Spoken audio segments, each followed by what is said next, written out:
Damos gracias a Dios porque las noticias van siendo buenas. Sí, estando en la oración me llamó Pris para informarnos ya lo que Johnny nos dijo, ¿no? Salió bien de una cirugía que le hicieron para ponerle también un catéter. Y ahorita junto con el estudio van a ver también por qué nuestra hermana está donde está, ¿no? O sea, Dios usa a veces a los demás, a las demás gentes en la posición que está para abrirnos puertas en otros lados. Bienvenidos, bienvenida. Queremos dar la bienvenida. ¿Nos puedes decir tu nombre a todos? Ana. Bienvenida. ¿Sí? Ana, platicando ahorita con ella,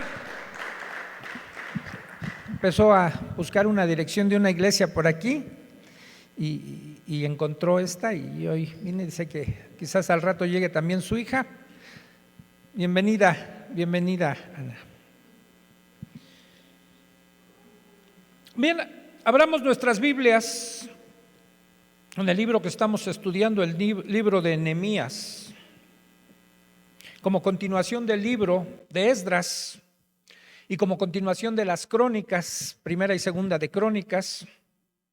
Y algunos comentaristas han dicho que estos 3 libros, o 4, los escribió, o algunos se los atribuyen a Esdras. Aunque el libro de Nehemías algunas cosas las habla en primera persona, y ciertas porciones no podríamos decir que no fueron escritas por Nehemías. Y antes constituían un solo libro, Esdras y Nehemías era uno solo. Y de hecho, cuando se dividió en 2 y se le dijo primera de Esdras y segunda de Esdras. Ya después, en honor al gran liderazgo de Nehemías, se le dio el nombre de Nehemías a este libro. Voy a retomar el primer capítulo, que nos quedamos como por el verso 5. Voy a leer todo, son pocos los versículos, 11 versículos de hecho. Oramos y retomamos el estudio, ¿sí? ¿Les parece? Bien. Palabras de Nehemías, hijo de Acalías. Aconteció en el mes de Quisleu, en el año 20, estando yo en Susa, capital del reino, que vino Hanani, uno de mis hermanos, con algunos varones de Judá, y les pregunté por los judíos que habían escapado, que habían quedado de la cautividad y por Jerusalén. Y me dijeron: el remanente, los que quedaron de la cautividad, allí en la provincia están en gran mal y afrenta, y el muro de Jerusalén derribado y sus puertas quemadas a fuego. Cuando oí estas palabras me senté y lloré, e hice duelo por algunos días, y ayuné y oré delante del Dios de los cielos, y dije: te ruego, oh Jehová, Dios de los cielos, fuerte, grande y temible, que guarda el pacto y la misericordia a los que le aman y guardan sus mandamientos. Esté ahora atento tu oído y abiertos tus ojos para oír la oración de tu siervo, que hago ahora delante de ti día y noche, por los hijos de Israel tus siervos, y confieso los pecados de los hijos de Israel que hemos cometido contra ti. Sí, yo y la casa de mi padre hemos pecado. En extremo nos hemos corrompido contra ti, y no hemos guardado los mandamientos, estatutos y preceptos que diste a Moisés tu siervo. Acuérdate ahora de la palabra que diste a Moisés tu siervo, diciendo: si vosotros pecareis, yo os dispersaré por los pueblos, pero si os volviereis a mí y guardareis mis mandamientos y los pusiereis por obra, aunque vuestra dispersión fuere hasta el extremo de los cielos, de allí os recogeré y os traeré al lugar que escogí para hacer habitar allí mi nombre. Ellos pues son tus siervos y tu pueblo, los cuales redimiste con tu gran poder y con tu mano poderosa. Te ruego, Jehová, esté ahora atento tu oído a la oración de tu siervo y a la oración de tus siervos. Quienes desean reverenciar tu nombre, concede ahora buen éxito a tu siervo y dale gracia delante de aquel varón, porque yo servía de copero al rey. Oremos. Padre, te damos gracias en esta noche y te agradecemos por la mejoría de nuestra hermana Silvia. Sigue en tus manos, Señor, y confiamos en tu infinita misericordia y en tu gracia que descienda sobre ella. Señor, ora abriendo tu palabra queremos abrir también nuestro corazón y nuestra mente. Que a través de la enseñanza que tú nos das por medio de este libro, pueda también impactar nuestras vidas, Señor, y saber que tiene una aplicación en el día de hoy para nosotros. Háblanos, Señor. Te lo ruego en el nombre de Cristo Jesús. Amén. Bien, decíamos la vez pasada que este es el último libro histórico que nos presenta el Antiguo Testamento, que nos habla de una historia. Y la historia es sobre el pueblo de Israel. ¿Sí? Y está registrando este libro, el de Nehemías, el tercer retorno de los tres que hubo, ¿sí?, del pueblo de Israel de la cautividad. El primero con Zorobabel, el segundo con Esdras y este tercero con Nehemías. Entonces, eso es lo que nos está registrando, ¿sí? El libro más o menos dijimos, ¿alguien se acuerda la fecha en que fue escrito más o menos?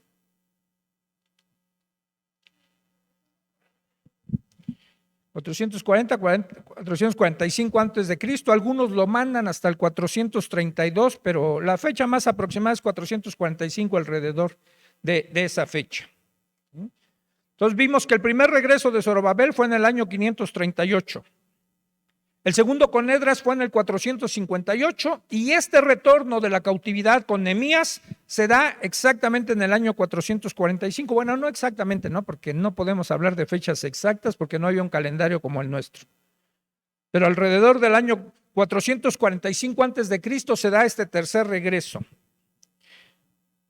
¿Alguien se acuerda lo que significa Nehemías?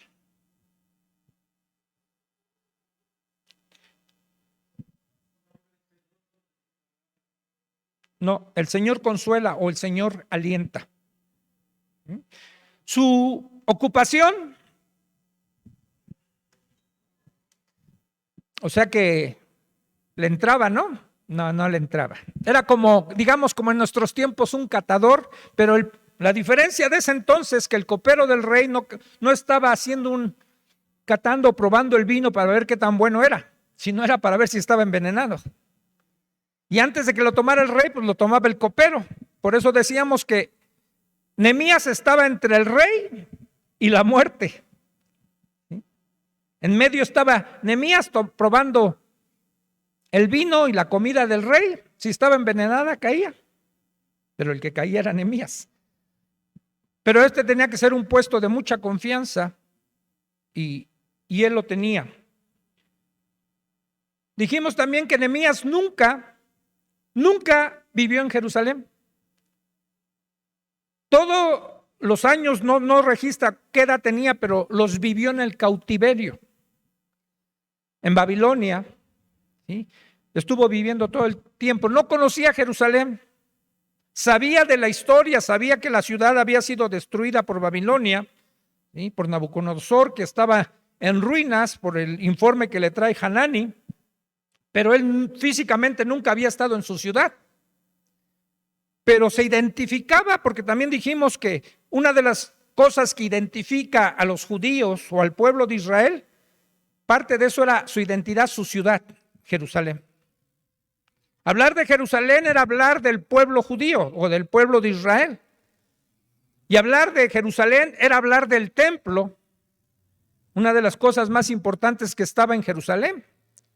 De hecho, cuando el reino se dividió en dos, ¿sí?, el reino del norte tuvo que establecer sus propios lugares de adoración porque todos tenían que ir a Jerusalén a adorar.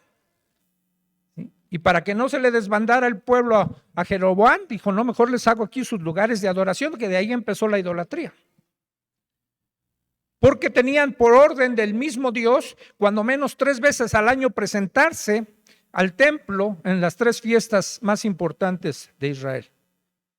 Entonces esa ciudad representaba parte de su identidad del pueblo de Israel. ¿Sí? Y entonces estuvimos viendo más o menos hasta el verso 5, ¿sí?, lo que era Nehemías, lo que hacía y el informe que le trae Hanani. No se sabe si Hanani haya sido uno de los que ¿Fue en el primer retorno del cautiverio o en el segundo? ¿O qué otra cosa pudo haber sido? Bueno, ¿cuánta gente había en Jerusalén? A ver, como pregunta a ustedes, ¿cuánta gente había en Jerusalén en esta época más o menos?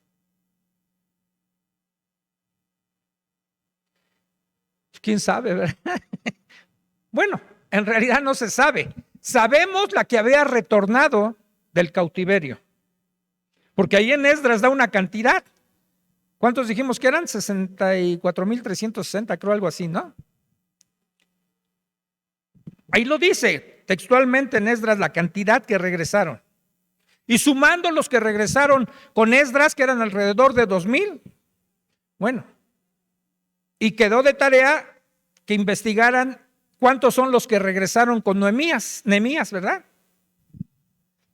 Bien, pero no eran los únicos que estaban en Jerusalén. En Jerusalén había mucha gente de los judíos. Porque ¿qué hacían los imperios de ese entonces? Conquistaban una ciudad, ¿sí? Deportaban a la gente, a los nobles, digamos, a la gente más importante, a la gente más inteligente, digamos, se robaban los cerebritos como hoy siguen haciendo algunas potencias, ¿no? Si alguien es muy cerebrito en un país, se lo llevan a un país desarrollado para que le sirva a sus intereses. Bueno, así deportaron a muchos judíos, pero a la plebe del pueblo la dejaban en su lugar de origen, los mezclaban con otros pueblos para que se perdiera su identidad, pero muchos judíos habían quedado en Jerusalén, no se sabe cuántos, pero era la gente más pobre. Y ellos, a lo mejor al ser pobres y tener pocos recursos y no haber mucha capacidad, a lo mejor intelectual o no sé, de otro tipo, ellos no habían reconstruido en todo ese tiempo la ciudad. Primero no habían ni siquiera reconstruido el templo, eso tuvo que irlo a hacer tanto Zorobabel y terminarlo Esdras, ¿no? Entonces había muchos judíos pero pobres, y todos los que regresan de la cautividad se suponen que eran gente un poquito más desarrollada de manera intelectual, con más recursos, ¿sí? Porque era de parte de la nobleza, y regresaron esa cantidad. Entonces había un volumen grande de judíos en Jerusalén.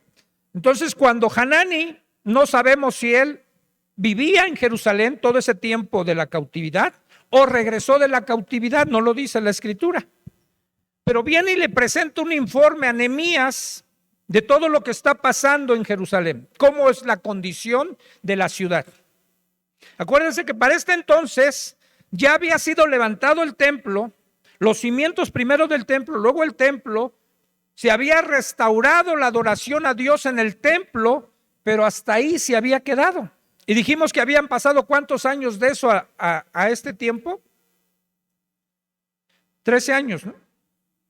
Habían pasado en donde las condiciones seguían igual, había cierta adoración en el templo a Dios, se habían restaurado algunos servicios, pero la ciudad seguía en ruinas. Toda estaba destruida. Y sobre todo dijimos que una ciudad en ese entonces, una de sus protecciones era estar amurallada. De esa manera se protegían contra los enemigos. Bueno, los muros estaban destruidos, las puertas quemadas. Y así estaba la condición de la ciudad. Para este entonces ya habían pasado alrededor de 100 años que la ciudad estaba destruida. 100 años en esa condición. ¿Tú te imaginas estar viviendo en un lugar con ruinas que lleva 100 años?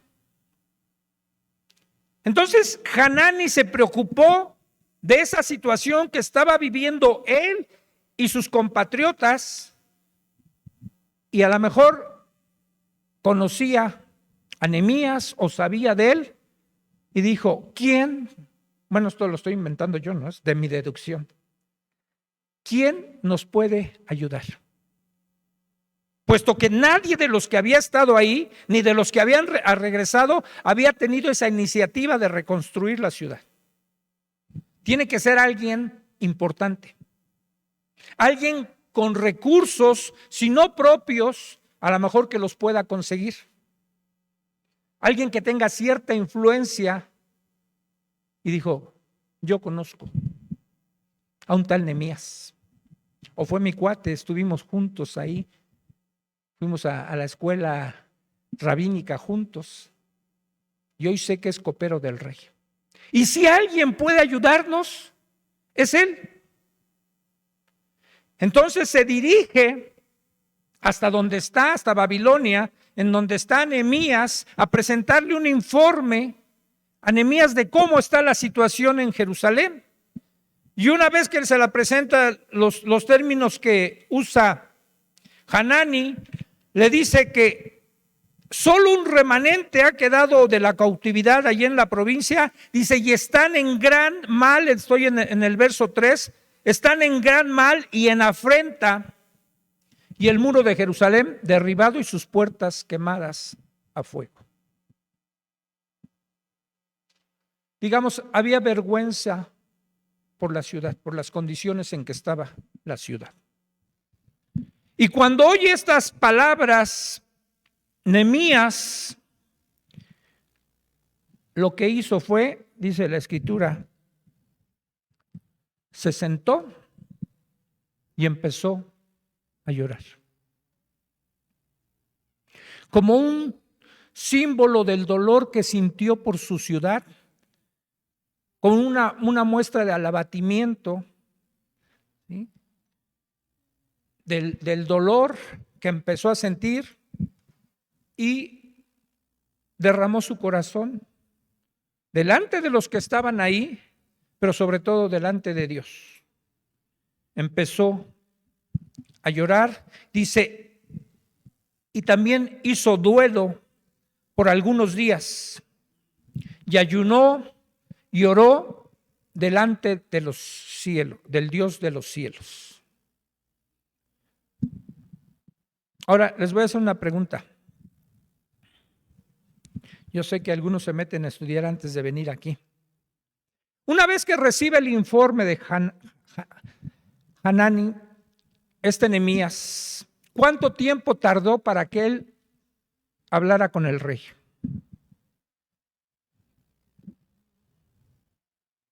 Recibe el informe, pero no inmediatamente habla con el rey. ¿Cuánto tiempo tardó?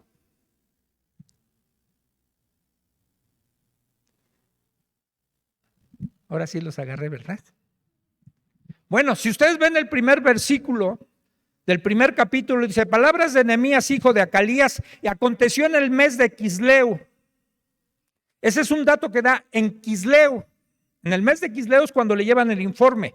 Y en el capítulo 2, en el verso 1 dice: sucedió en el mes de Nisán.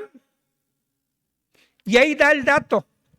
De Quisleu a Nisán hay 4 meses en el calendario judío, que es más o menos entre julio, ¿sí?, julio, agosto, a noviembre, octubre, noviembre, más o menos, del mismo año, del año 20, dice ahí en el capítulo 2, en el verso 1, en el año 20 del rey Artajerjes. Entonces habían pasado alrededor de 4 meses. Estos 4 meses son los que registra aquí. Este versículo dice: cuando oí estas palabras me senté y lloré, e hice duelo por algunos días, y ayuné y oré delante del Dios de los cielos. O sea, durante 4 meses Nehemías estuvo con este dolor, pero estuvo orando y estuvo ayunando, buscando el rostro de Dios y buscando dirección de Dios para ver qué es lo que hacía. O sea, no era un hombre que impulsivamente empezaba a tomar acciones, si hay que hacer algo y lo hago, no. Buscó la dirección de Dios, que a veces es lo que más trabajo nos cuesta. A veces hay que esperar, hermanos, y descansar en Dios y esperar a ver a dónde nos dirige Dios, ¿sí? Y una vez que tenemos la certeza de lo que Dios nos está pidiendo, hay que actuar. Entonces, él esperó ese tiempo, pero haciendo lo que tenía que hacer. No estaba pasivo, estaba orando y ayunando, que es una de las mejores cosas que nosotros podemos hacer cuando tenemos que tomar alguna acción. Y ya una vez que estuvo haciendo esto, yo creo que durante todo ese tiempo es cuando hace estas oraciones y le dice a Dios, te ruego, que es una de las oraciones que registra, yo creo que hizo muchas más. Y le ora a Dios y le dice, te ruego, Jehová de los cielos, y reconoce atributos de Dios, fuerte, grande y temible. Y también reconoce la fidelidad de Dios porque le dice que guardas el pacto y la misericordia a los que le aman y los que guardan sus mandamientos. Este era un hombre que aunque nunca había estado en Jerusalén, no perdió su identidad de su pueblo y además tenía conocimiento de los mandamientos de Dios, porque al recurrir o al estarle nombrando en su oración a Dios de los pactos es porque conocía los pactos de Dios. Era un hombre versado en las escrituras, al menos en la ley, cuando menos, de Dios, y apela a lo que el mismo Dios ha dicho, que Él guarda los pactos y la misericordia de los que le aman. Y después va a reconocer, bueno, a lo mejor nosotros, Dios, te hemos dejado de amar, por eso estamos como estamos. Dice, ahora Dios te pido que esté atento tu oído y abiertos tus ojos, no porque Dios tenga oídos y ojos en un sentido físico, ¿no? Pero es una forma de dirigirse a Dios. Para oír la oración de tu siervo, que hago ahora delante de ti día y noche. Vean, no oraba ocasionalmente. Se lloro a ti día y noche. O sea, buscar a Dios no hay un tiempo específico. Es buscarlo en todo momento. En todo momento requerimos de Él. Pablo dice en Tesalonicenses, dice, orad sin cesar. Nos pide que estemos orando constantemente. No quiere decir que todo el tiempo, como hace rato estuvimos en oración, que todo el tiempo estemos de rodillas y estar en esa posición todo el día. No. Vamos a ver después cómo Nehemías en todo momento oraba. No necesitaba estar hincado. Pero cuando tenía a veces que decidir algo, como cuando entra con el rey, inmediatamente hace una oración rápida estando parado y el rey ni cuenta se da que oró. Pero él oró. Y entonces él sabe y le dice a Dios, no como para llamar su atención o tener méritos para que Dios lo escuche, ¿no? De que, mira, día y noche te estoy orando a ti, Dios. Dice, ora a Dios, pero incluye en sus oraciones, dice, oro por los hijos de Israel y les llama tus siervos. Él a sí mismo se nombra siervo de Dios, pero también nombra a sus hermanos siervos de Dios. Y uno podría decir, ¿cómo les llama siervos si no hacían nada? Estaban todos pasivos y no estaban reconstruyendo la ciudad, ¿no? Bueno, hermanos, todos los que nos hemos hecho hijos de Dios, en un sentido nos convertimos en siervos de Dios. ¿Sí? Y cuando tú reconoces las virtudes de otro, lo que es, por ejemplo, Pablo, cuando leemos la primera carta a los Corintios, en la introducción dice, a ustedes los santos, los llamados, y les llama a los corintios santos, y eran unos carnalotes. ¿Sí? Pero está reconociendo lo que ya son en Cristo. Si ustedes son santos, ya después los va a invitar a caminar como lo que son, con el llamado que han recibido. Bueno, aquí también está Nehemías nombrando a sus hermanos siervos. Uno podría decir, bueno, y Nehemías se llama así siervo. Sí, era siervo de Dios, pero ¿qué había hecho hasta ese momento? Mucho, orar. ¿Sí? Y entonces también a Dios le dice, ellos también son tus siervos, Señor, y por ellos también oro. Pero no se queda en eso. En nuestra oración a veces tiene que haber confesión de pecado. La oración del Padre Nuestro es una oración modelo, ¿no? Que nos va dando un formato de cómo orar. Y llega un momento en la oración del Padre Nuestro que dice que perdone Dios nuestros pecados como nosotros perdonamos también a los pecadores que nos ofenden. ¿Sí? Entonces llega un momento en la oración que tenemos que confesar también nuestras faltas. Y Y como Nehemías conocía la ley, yo creo que conocía perfectamente el Deuteronomio 28, 29 y 30, capítulos me refiero, en donde habla acerca de las bendiciones por la obediencia a los mandatos de Dios y por las maldiciones que vendrían en desobediencia a Dios. Y entonces él sabe que muchas de las cosas que en ese momento están viviendo ellos como pueblo se debe a lo que él está confesando, dice. Y confieso los pecados de los hijos de Israel que hemos cometido contra ti. Dice, nosotros, o sea, no se excluye. Él podría haber dicho, Señor, yo ni he estado ahí. Yo me he mantenido fiel, pero creo que es parte de entender lo que es un cuerpo. ¿Sí? Dice la Biblia, si un miembro del cuerpo se duele, pues que se duela a él, ¿verdad? Dice. No, todos nos dolemos con él. Y si uno se goza, todos nos gozamos con él. Si uno peca, en un sentido todos pecamos con él. Porque era mi responsabilidad ayudar a ese hermano, a esa hermana, a que no cayera. Y quizás yo descuidé esa parte. O si yo peco, a lo mejor ustedes no tuvieron la atención suficiente a mí, por mí. Hace rato alguien oraba acerca de nosotros los pastores y en su oración decía, pues ellos también tienen situaciones difíciles. El domingo no estuvo nuestro hermano Memo aquí, no está hoy. Ahorita él está con su esposa en el hospital, está con Pris, están sus hijos ahí, están. Pasamos por situaciones también de pruebas, de dolor, de sufrimiento, de pérdidas. Entonces estamos para soportarnos unos a otros, y no me refiero a aguantar tu mal carácter, no, sino soportarnos es como meternos el hombro y sostener al otro.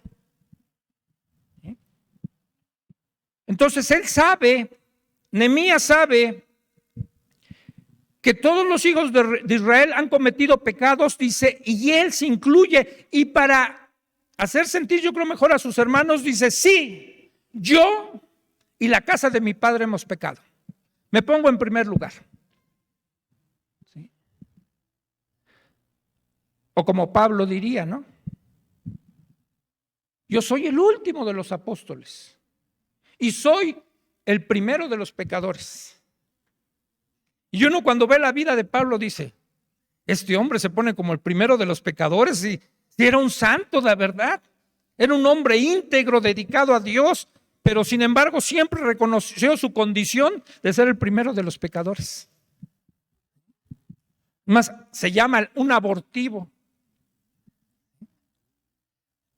Entonces aquí Nehemías se pone en primer lugar para reconocer sus pecados y extiende un poquito más, dice, en extremo. Hemos llegado al extremo, dice, como pueblo, hemos llegado al extremo de corrompernos contra ti y no hemos guardado los mandamientos, los estatutos y preceptos que diste a Moisés. ¿Cuáles eran los mandamientos, preceptos y estatutos que Dios dio a Moisés?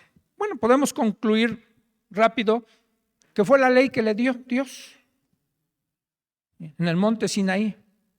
Se lo entregó en tablas, aunque ya alguien ha dicho que son 700 y pico de mandamientos. Ya los contó todos. ¿Sí? Pero resumidos en 10 mandamientos. Dios le entregó la ley a Moisés para que el pueblo guardara esos mandamientos. Y Nehemías está reconociendo, no los hemos guardado. Hemos quebrantado todo eso.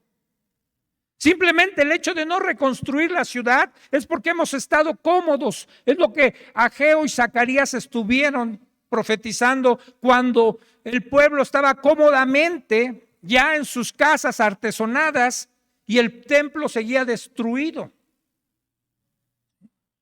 Ya habían caído en una cierta idolatría de sus propias cosas, de su bienestar, y habían olvidado las cosas de Dios. Entonces, aquí está diciendo, hemos pecado en extremo, nos hemos olvidado de muchas cosas, Señor. A lo mejor por eso decía, yo y la casa de mi padre nunca he ido a Jerusalén a celebrar una fiesta de las que tú me mandaste, porque todo el tiempo había vivido en Babilonia. Entonces, he fallado de esta manera y todos hemos fallado. Dice, pero ahora viene su petición. En la oración del Padre Nuestro también hay una parte donde tenemos que pedirle a Dios. Dice, pero acuérdate ahora de la palabra que diste a Moisés, tu siervo, diciendo, si ustedes pecan, yo los dispersaré por los pueblos. Y eso era algo que Dios había dicho. Si ustedes me dan la espalda, yo los voy a dispersar. Ya ni siquiera van a poder estar como nación juntos.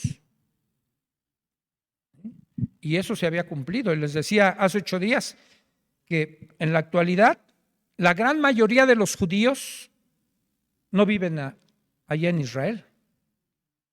La mayoría están dispersos alrededor del mundo, actualmente, porque siguen sin cumplir muchas de las cosas que Dios les mandó.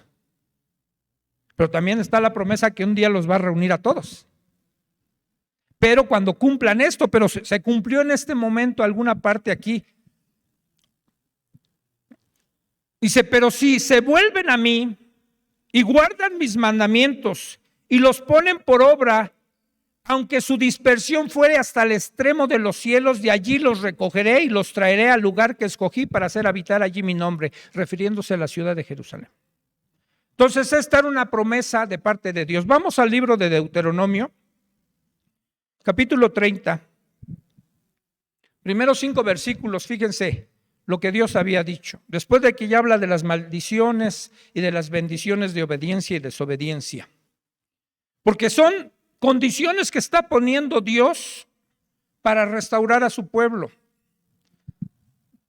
Les dijo Dios, sucederá que cuando hubieren venido sobre ti todas las cosas que está hablando en los 2 capítulos anteriores, todas estas cosas, la bendición y la maldición que he puesto delante de ti, y te arrepintieres en medio de todas las naciones a donde te hubiera arrojado Jehová tu Dios, porque eso lo hace Dios, ¿no?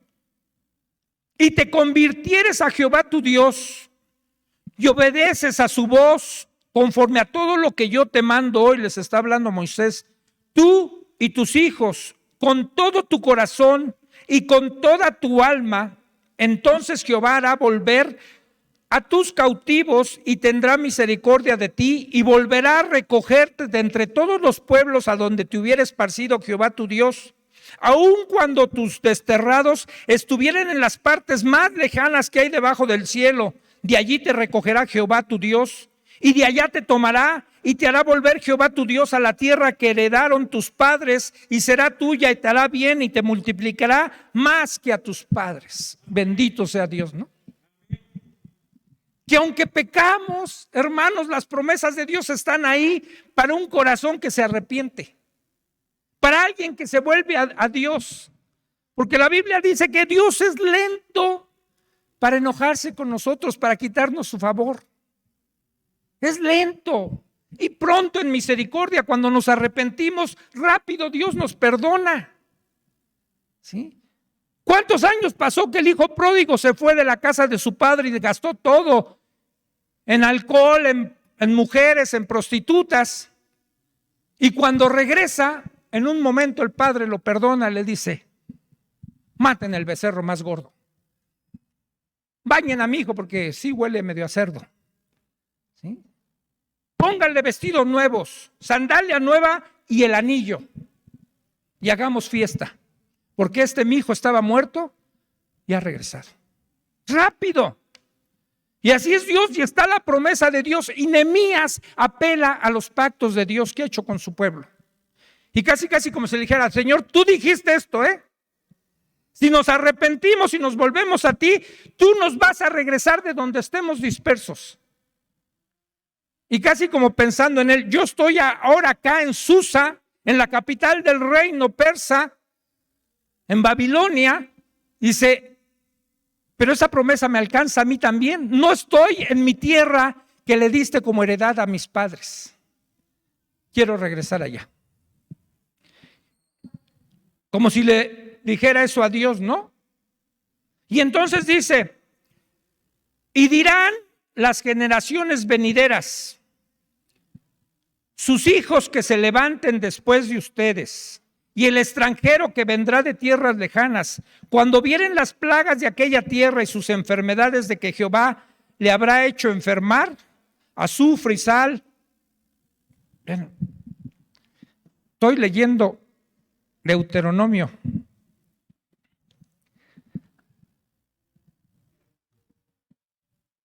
Dice, ellos pues, verso 10, refiriéndose de nuevo al pueblo de Dios, a los dispersos, a todos los judíos, dice, ellos pues son tus siervos, de nuevo le recuerda a Dios, y tu pueblo. O sea, eso que te estoy recordando, Dios, que a Dios no le tenemos que recordar nada, ¿sí? Pero por decirlo de una manera, eso de lo que estoy apelando, Dios, que tú dijiste de tus pactos, te vuelvo a recordar que de eso que tú hablaste, lo estás prometiendo a tus siervos, a tu pueblo. Y son estos por los que yo te estoy pidiendo, ¿sí? Y tú, Señor, los redimiste con tu gran poder y con tu mano poderosa. Y podemos apelar a toda la historia del pueblo de Israel, cómo los rescató, cómo los redimió, cómo los sacó de la esclavitud de Egipto, cómo los sustentó en el desierto, cómo hizo todo lo que hizo por su pueblo con su mano de poder. Y si te ruego, Jehová, esté ahora atento tu oído a la oración de tu siervo y a la oración de tus siervos, quienes desean reverenciar tu nombre. Concédeme ahora buen éxito a tu siervo y dale gracia delante de aquel varón. Ya tenía un plan diseñado Nehemías. 4 meses estuvo en oración, en ayuno, y yo creo que Dios le habló, le dio dirección y ya sabía qué tenía que hacer. Tenía que hablar con su jefe, el rey. Pero ir ante el rey no era cualquier cosa. Si ustedes checan en el libro de Esther, nadie se podía presentar delante del rey sin que el rey lo llamara, ni aún su esposa. Corría el riesgo quien se presentara delante del rey sin que lo llamara, de que le dieran cuello. Y entonces él sabe, ya tiene la respuesta de parte de Dios y sabe que tiene que ir a regresar a Jerusalén y ayudar con la reconstrucción de todas las murallas, de toda la ciudad, de las puertas, pero no se puede ir así como las chachas, ¿no? Voto mi chamba y yo me voy como un fugitivo. Para algo, Dios coloca a la gente en donde está. Si tú tienes un puesto en alguna empresa, en el gobierno, en algo, pregúntale a Dios por qué te tiene ahí. Ayer no querían recibir a nuestra hermana Silvia. En la condición aún que iba de malestar, de enfermedad, la revisaron y le dijeron, no la podemos recibir. Le dijeron, es que usted tiene COVID. Dijeron, pues si no le ha hecho exámenes, no es que tiene COVID, y aquí ya no es área COVID, aquí no es hospital COVID, no la podemos recibir. Entonces, Liz se acordó y llamó a su familiar que tienen ahí, que es la asistente del director de nutrición. Y le habló y le dijo, fíjate que está esta situación, no te muevas de ahí, espérame. Le llamó a su jefe, al rato su jefe se comunicó por ahí, dice, pásenla ya. No es que muevas tus influencias, quiero aclarar, ¿sí? Sino de saber que a veces Dios pone a gente en cierto lugar para que se cumplan los beneficios que Dios espera dar a su pueblo. ¿Se acuerdan lo que nos predicó Lisa de este domingo el pasado? ¿Por por qué José llegó al puesto donde llegó. ¿Qué dijo José al final del libro del Génesis? Cuando sus hermanos otra vez tuvieron miedo de que los fuera a matar ya que se murió su padre. No se preocupen, para eso me envió Dios delante de ustedes, para preservar la vida de ustedes y de todo el pueblo de Israel, de los hebreos. O sea, ya entendí que todo lo que yo pasé, lo que sufrí, la injusticia a lo mejor de mis hermanos, el estar en la cárcel de manera injusta, todo lo que me pasó, Dios tenía un propósito. Y tú puedes estar en cierto lugar para beneficiar a un miembro de la iglesia o a la iglesia en general. Cuando yo trabajaba, bueno, todavía trabajo, hermanos, pero ahora en las cosas de Dios, ¿no? Pero cuando trabajaba en una oficina, yo era asistente del presidente del consejo de MBC Comunicaciones. Fue mi jefe durante 27 años y medio. Entré con él y terminé trabajando con él. Y entonces de repente yo le hice unas peticiones. Me acuerdo que una de las primeras peticiones, cuando yo entré a ese lugar, yo les he contado, mis condiciones en las que vivía estaban muy mal. Mi casa estaba muy mal. Y yo me atreví a pedirle un préstamo. Me acuerdo que en ese entonces fueron 25,000 pesos. Y me acerqué al jefe inmediato, le dije, oye, fíjate que le quiero hacer esta petición al jefe. ¿Cómo ves? ¿Crees que sí se pueda? Dice, híjole, la verdad no creo. Dice, hay una regla, una política en la empresa que solo te pueden prestar el doble de lo que es tu salario. En ese entonces yo ganaba alrededor de 4 o 5 mil pesos. Dice, solo te pueden prestar el doble. Digo, es que necesito 25. Dice, pues entra, no pierdes nada. Le digo, pues sí, pues entro, no pierdo nada. Y entré, señor Joaquín Vargas. Ya me recibió, ¿cómo estás, Jesús? Y entonces ya le hice mi petición, oré, por supuesto, le dije, Señor, si tú quieres, ¿sí? Y me puedes ayudar en esta situación, concédeme gracia delante de él.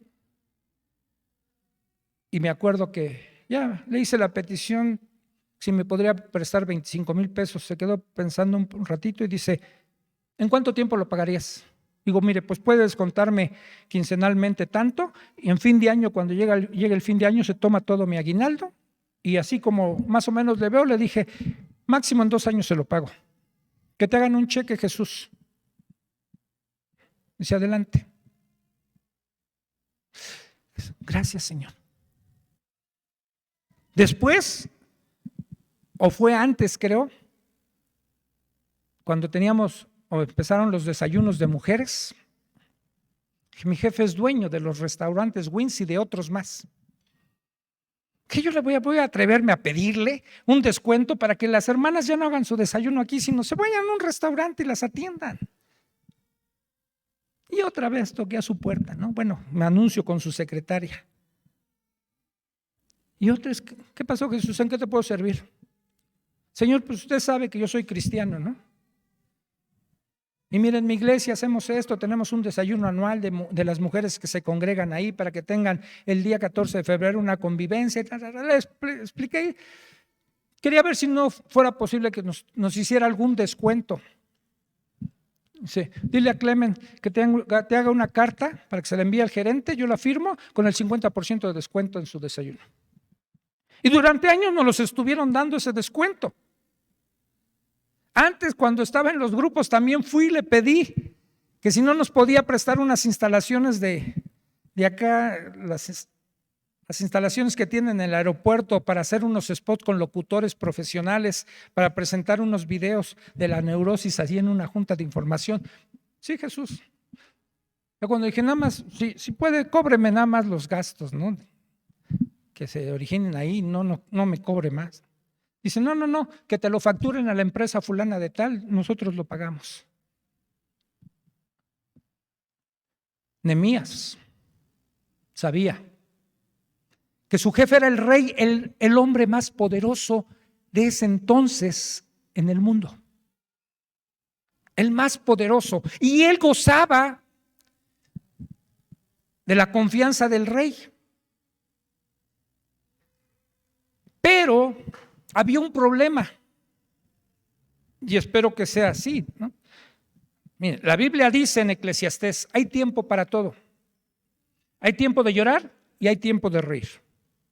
¿Sí? Y hay tiempo de ciertas cosas. Incluso en Proverbios dice, voy a parafrasear, dice, no me sé el texto exactamente qué capítulo y qué versículo es, pero y parafraseando dice, tú no cantes canciones alegres cuando alguien está sufriendo. ¿Sí? Entonces, ¿lo vas a ofender? Y entonces Nehemías, con las noticias que le llegaron de Hanani, él, dijimos, se sentó y lloró, y aunque pasaron meses, su preocupación no bajaba. Y mira, cuando tú tienes una preocupación, quieras o no, hermano, se te va a reflejar en el rostro. Y no tienes por qué fingir. Me acuerdo que hace años, cuando hubo una situación, cuando mi hija la mayor se fue de aquí, se fue a vivir a Monterrey con situaciones no nada bien. Me acuerdo que yo llegué y estaba mal. Y me dijo la hermana Conchita, la esposa del pastor Salvita, ¿cómo está, hermano? Se me veía que estaba mal. Y con nuestras frases de cliché que tenemos. Bien, hermana, bien. Algunos hasta le agregan, bendecido, bendecida. No finjas, si estás mal, di que estás mal. Yo me acuerdo la primera vez le dije, bien, hermana, pero se me veía la cara. Pero al ratito me volvió a decir, ¿cómo está, hermano? Digo, mal, hermana Conchita, mal. Digo, si me da chance de contarle, le voy a contar. Esto lo digo porque Nehemías, yo creo que en su rostro reflejaba su preocupación, su dolor, su sufrimiento.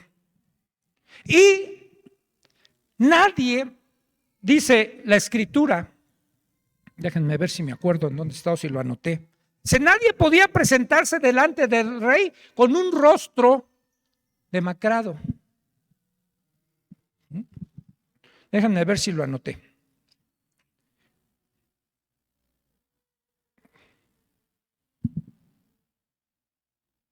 Si no, ahorita, no sé si es el 5. En Esther 4:2, ¿no? Sí. 4:2. Bueno, 4:2 es cuando creo Esther también se va a presentar. Bueno, ahorita ahí búsquenmela. Que nadie se podía presentar delante del rey cuando creo Mardoqueo se va a presentar, le dice a Esther que se presente delante del rey, pero él está vestido de cilicio, ¿sí? Porque trae un dolor Mardoqueo y dice, nadie se puede presentar así delante del rey. También eso les podía costar la vida. Y Nehemías reflejaba su dolor en su rostro. No sabemos cada cuándo se tenía que presentar Nehemías, si diario se presentaba, porque de acuerdo a como yo entiendo el texto, no estaba diario delante del rey, porque si no el rey ya hubiera notado su rostro de preocupación, de dolor.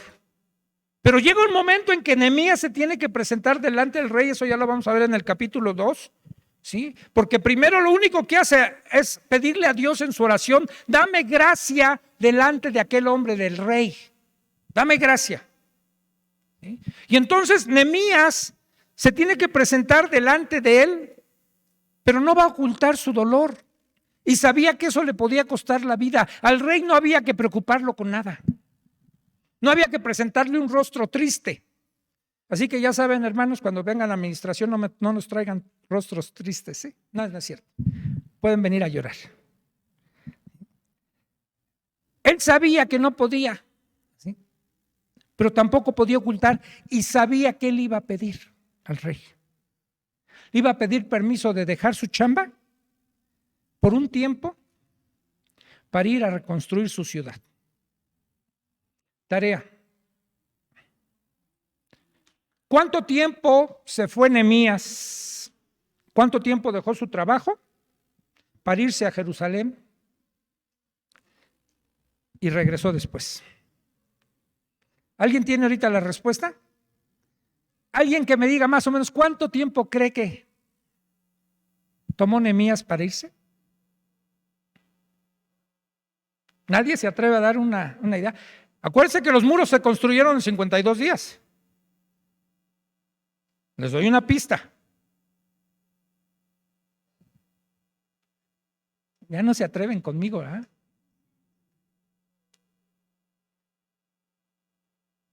Cerca, pero no son 15. A ver, Dani, ¿cuántos? ¿Cuántos? 12. Perfecto, Daniela. ¿De dónde lo sacaste eso, Daniela? Porque eres mi nieta, yo creo que por eso.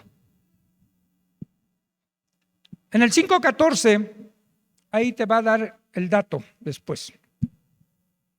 Bueno, ya no quedó de tarea, yo se los iba a dejar. 12 también, perfecto, no, sí.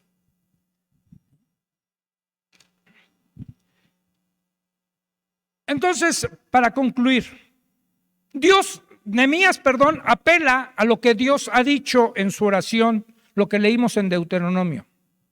Y lo mejor que podemos hacer nosotros también es, cuando oremos a Dios, recordar las promesas de Dios.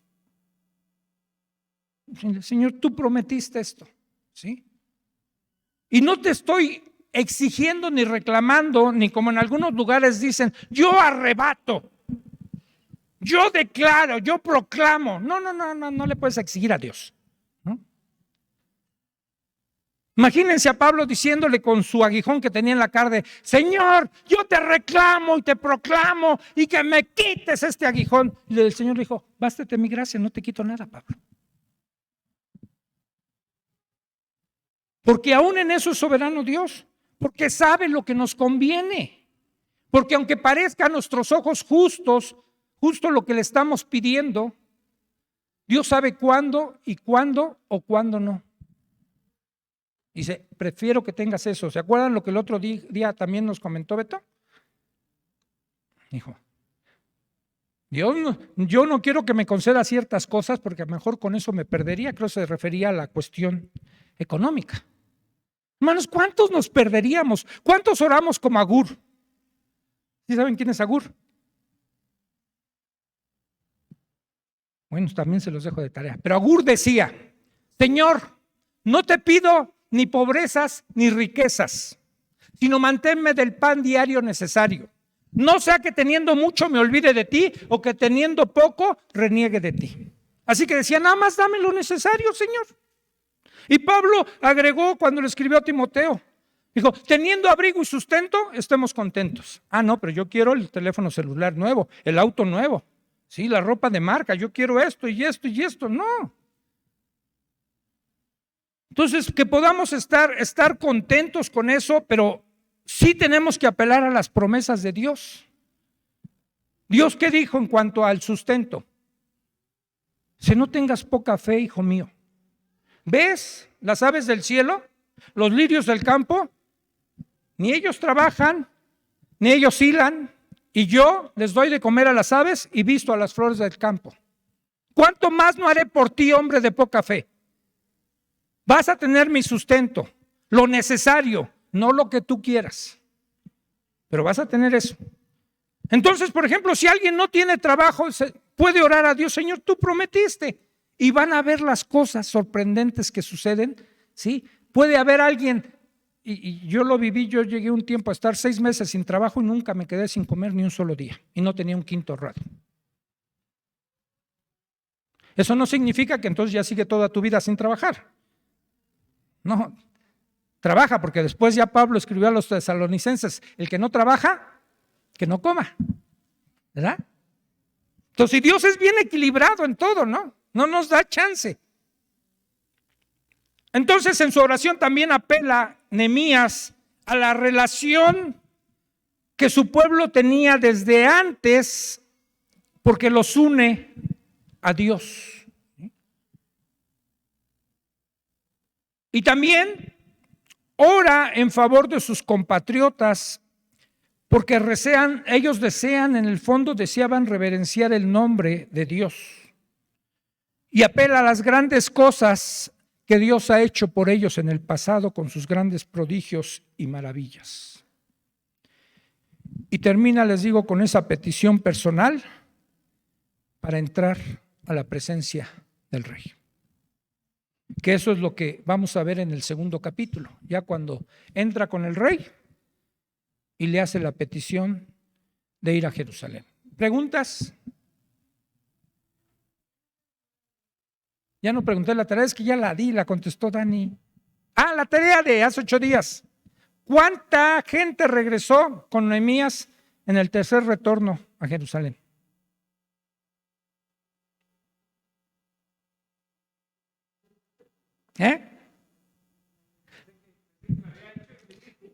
A ver, Liz. ¿No la hiciste o no la encontraste? A ver. Permíteme, Dani. Sí. Deja que otros contesten, no les quites todas las respuestas. ¿No era para mí? ¿No? Sí, a ver. Sí.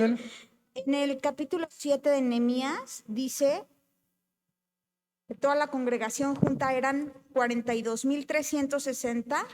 Esa es la misma lista que presenta Esdras. Si tú la ves, es exactamente la misma lista que presenta Esdras. Esdras y Nehemías no están escritos de manera cronológica. Presenta lo mismo, la misma lista que presenta, y es la misma cantidad que presenta Esdras en el retorno que tuvieron con Zorobabel. Sí, esa no es la gente que regresó con Nehemías. Estamos hablando, ese fue el primer retorno.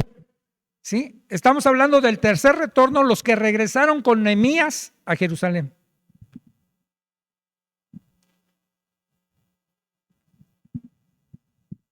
No es esa la cantidad. ¿La encontraste, Gabo? ¿No? ¿Cuál fue, Dani? ¿Cuánta es? A ver. ¿Dani? ¿Ibas a contestar, no? Ahí está el micrófono, a ver. Ahí está el micrófono. ¿Cuántos regresaron con Nehemías? Es que tenían la misma que Liz. No te entiendo bien, bájate el cubrebocas. ¿A la misma que Liz tenías? ¿Qué creen? Yo tampoco la encontré. ¿Por qué no la dice, hermanos? Se las presenté. Miren. Pero yo les di un dato. Los comentaristas dicen que fue el número más reducido de los que regresaron. O sea que si con Esdras regresaron alrededor de 2,000, con Nehemías fueron mucho menos. ¿Sí? Mucho menos los que regresaron con él. Porque prácticamente ya la gente que había regresado del cautiverio ya estaba allá. Pero no estaban haciendo nada. Seguía la ciudad en ruinas. Y entonces no hay un registro exacto como el que leyó Liz de la cantidad que regresaron con Zorobabel, ¿sí? Ni la cantidad que regresaron con Esdras. Pero la mayoría de los comentaristas dicen fue el número más pequeño. Incluso algunos creen que ni a 1,000 gentes llegaba. Y por eso hace 8 días les dije que también su traslado fue de 3 meses desde Susa hasta Jerusalén. Y el traslado que hicieron los otros fueron de 4 meses. Por ejemplo, el de Esdras fue de 4 meses, porque llevaba más gente. ¿Sí? Los otros 50,000 no dice más o menos cuánto tiempo tardaron los de Zorobabel. Pero no encontré el dato, pero si alguien quiere seguir investigando, sigue quedando de tarea. Solo lo que encontré es que es un número más pequeño que aún que el de Esdras de los que regresaron. Pues ya no les quedó tarea para...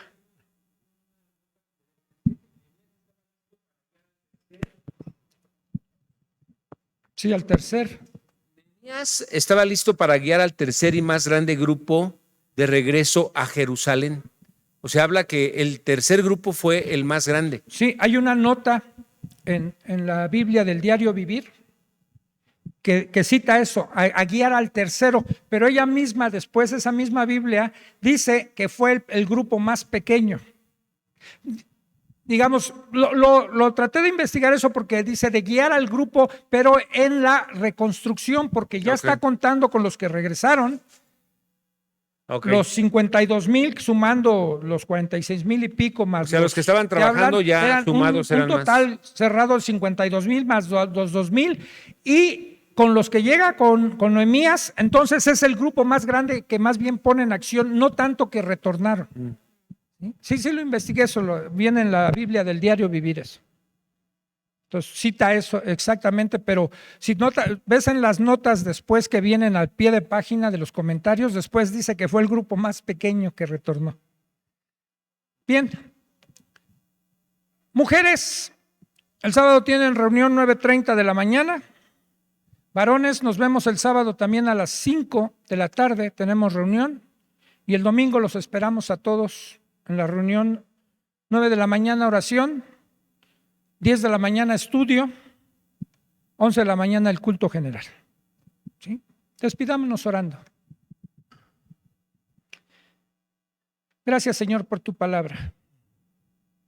Como decía tu hijo Johnny, y lo dice tu misma palabra, ella es más cortante que toda espada de 2 filos. Te pedimos que hoy haya penetrado hasta lo más profundo de nuestro ser, hasta nuestros mismos tuétanos, para que podamos discernir las intenciones de nuestro corazón. Gracias, Dios, por la enseñanza. Permítenos atesorarla, permítenos vivirla sobre todo. Saber que en este tiempo, Señor, nosotros tenemos que reconstruir nuestras vidas que han estado en ruinas quizás por mucho tiempo, por muchos años. Que así como en el principio dice tu palabra, la tierra estaba vacía y desordenada, que nuestras vidas no estén ya vacías ni desordenadas. Que tú seas el que reconstruyas cada área de nuestra vida, Señor. Y hoy nuestras vidas estén amuralladas con tus promesas, con tu palabra, y podamos, Señor, ser buenos edificadores. Gracias te damos en esta noche, en el precioso nombre de Cristo Jesús. Amén.